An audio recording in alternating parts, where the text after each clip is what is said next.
Banyak orang yang ketika mengganti ban barunya itu diutamain taruh di depan dan ban lamanya itu taruh di belakang. Anggapan seperti itu salah. Halo teman-teman, assalamualaikum warahmatullahi wabarakatuh. Kembali lagi di vlog sederhana gua.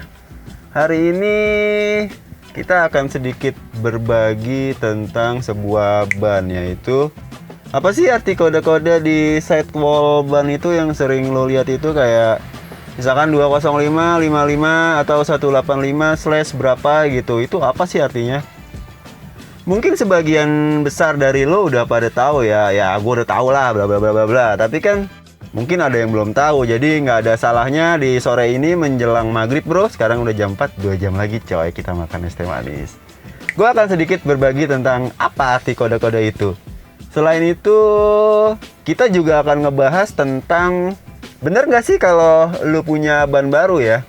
Semisal ban belakang lo rusak, terus lo ganti ban baru, dan ban barunya itu biasanya di switch ke depan, sehingga ban depannya itu baru, ban belakangnya udah yang ban lama. Artinya kondisinya udah nggak sebagus seperti kondisi ban di depan. Itu sebenarnya anggapan yang benar atau salah?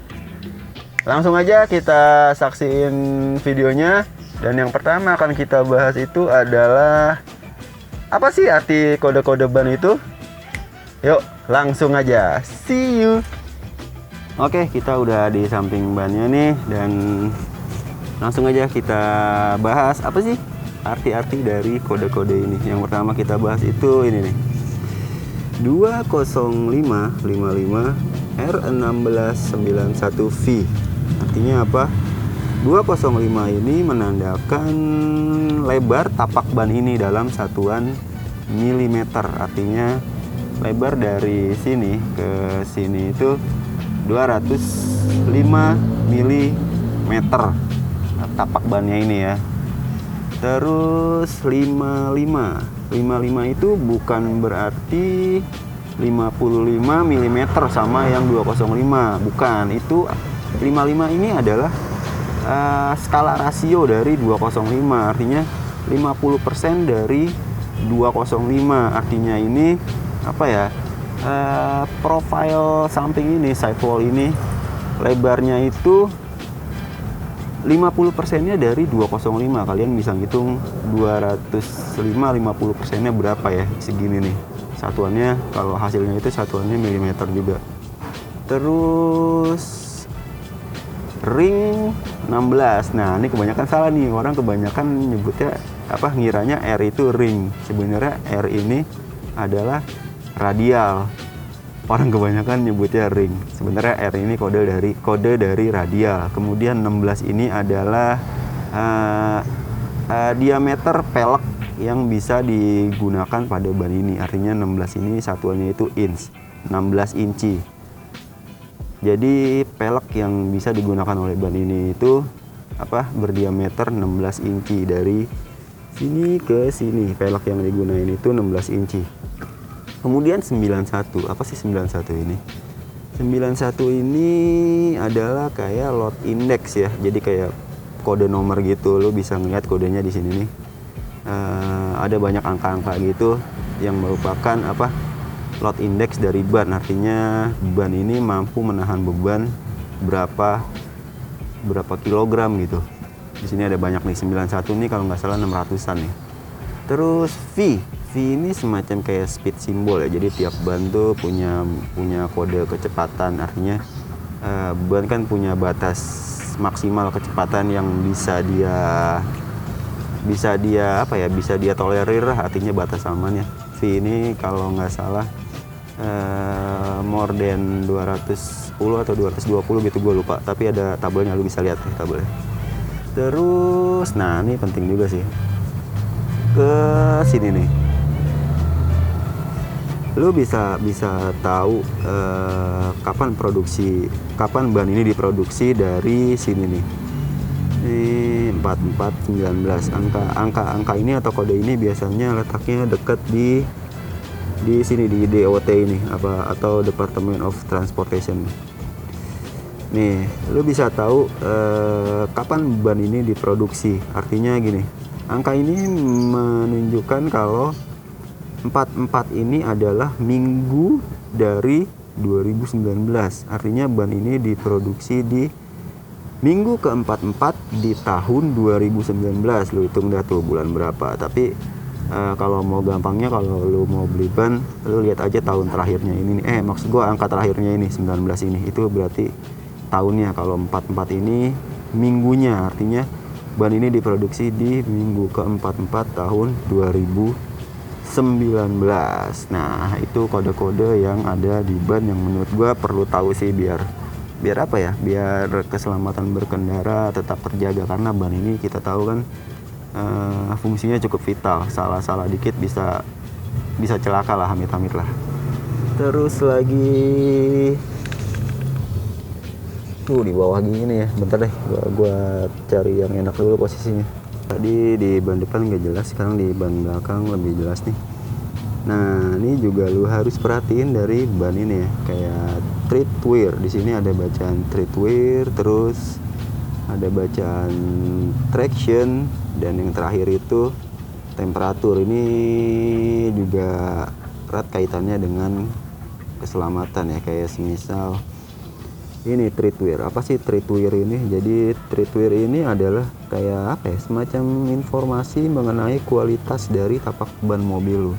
Jadi semisal ini kan 420 nih, berarti apa, semisal ini angkanya 420. Kalau ada angka yang lebih dari ini ya, semisal ya lebih, misalkan 500, itu berarti apa, tingkat botaknya itu lebih lama. Ngerti nggak maksud gua? Jadi botaknya tuh lebih lama dari angka dari ban gue ini. Misalkan ban gue kan 420 nih, atau misalkan ada lagi yang di bawah 300. Jadi usia pakai lah, gitu, usia pakai. Terus traction ini grade-nya itu kayak ada AA, ada A, ada B, dan ada C. Yang terbaik itu AA. Artinya kemampuan ban untuk bahasanya itu menapak ya, atau traksi ke permukaan gitu.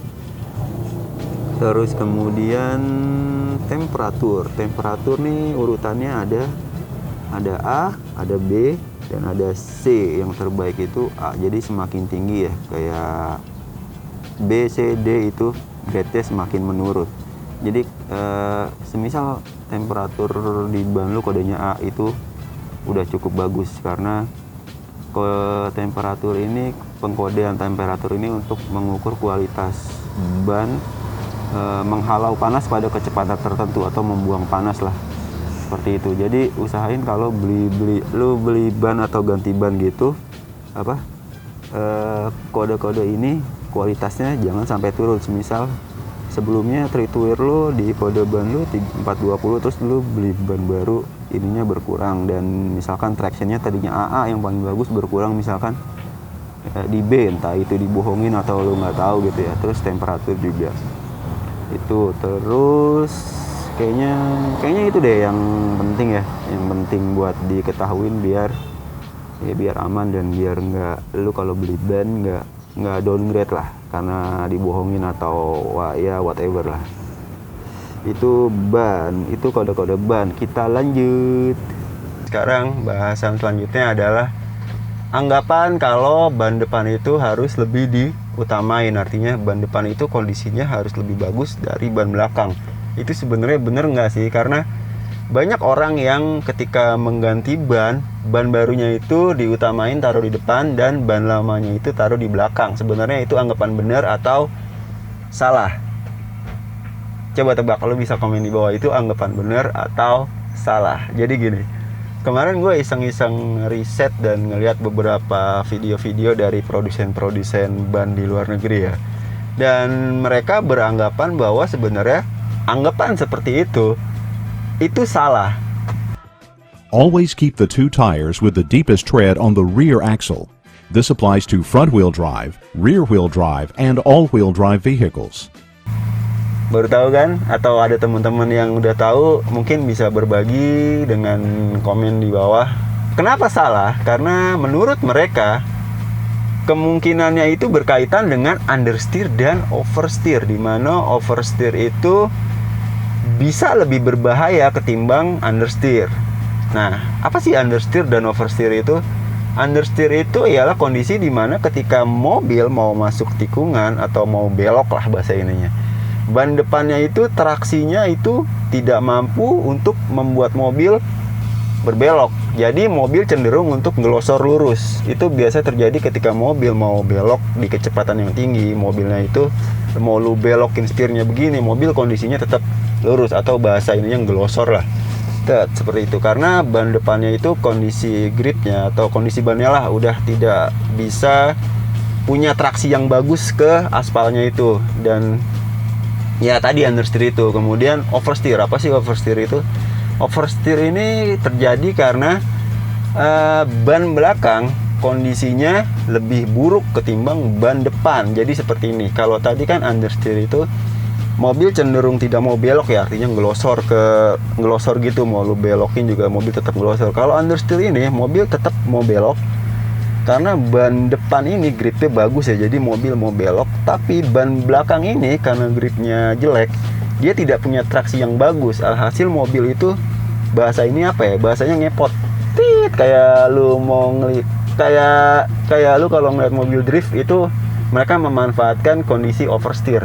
Ya kalau lu ngeliat drift mereka itu kan emang udah ahli ya. Kalau ini kondisinya di jalan dan kondisinya unpredictable atau dari orang-orang yang belum berpengalaman, kondisi ini tuh lebih berbahaya karena mobil lebih sulit dikendalikan ketimbang understeer. Artinya mobil banyak kemungkinan untuk terguling atau ya membahayakan kendaraan-kendaraan lain yang ada di samping kita ketika kita berada di jalan raya. Itu lebih unpredictable. Artinya ketika mobil lo oversteer itu kemungkinan akan ngepot, dan ngepot itu kan lo di samping lo itu, di jalur samping kanan kiri lo itu pasti ada mobil, dan lo bukan nggak mungkin juga ikut mencelakai mereka. Artinya itu lebih berbahaya ketimbang understeer. Ketika understeer lo bisa punya pandangan kalau mobil lo itu udah jelas itu akan melaju lurus, dan lo punya prediksi gimana kondisi di depan lo. Dan ketika lo mengurangi akselerasi itu mobil akan lama-lama akan berhenti, dan maka dari itu oversteer cenderung lebih berbahaya ketimbang understeer karena ya tadi itu unpredictable-nya dan lebih sulit dikendalikan, kecuali lu emang ahli drifter, karena drifter adalah salah satu olahraga otomotif yang memanfaatkan oversteer itu. Ya itu udah jago. Kalau kita di jalan raya gimana, nggak bisa juga kan, atau kita belum ahli. Terus ketika hydroplaning, gue udah pernah bikin video tentang hydroplaning itu, lu bisa lihat linknya di atas. Itu kalau ban belakang kondisinya kondisinya lebih buruk, artinya tidak mampu untuk mengevakuasi air ketika melewati genangan, itu bisa terjadi hydroplaning. Karena ya tadi itu ban belakang gripnya udah jelek atau tread wear-nya udah halus, nggak mampu mengevakuasi air, ya hydroplaning, akhirnya jadi oversteer itu. Ban belakang itu harus lebih diutamain ketimbang ban depan. Whatever mobil lu ya, mau front wheel drive, rear wheel drive, all wheel drive atau four wheel drive, itu sama, ban belakang harus diutamain. Kayaknya itu dulu video gua, udah mau maghrib. Kalau ya mungkin agak nggak jelas nih video gua, agak ngabul ya karena lapar coy, nggak ngerokok kayaknya, hampa gitu.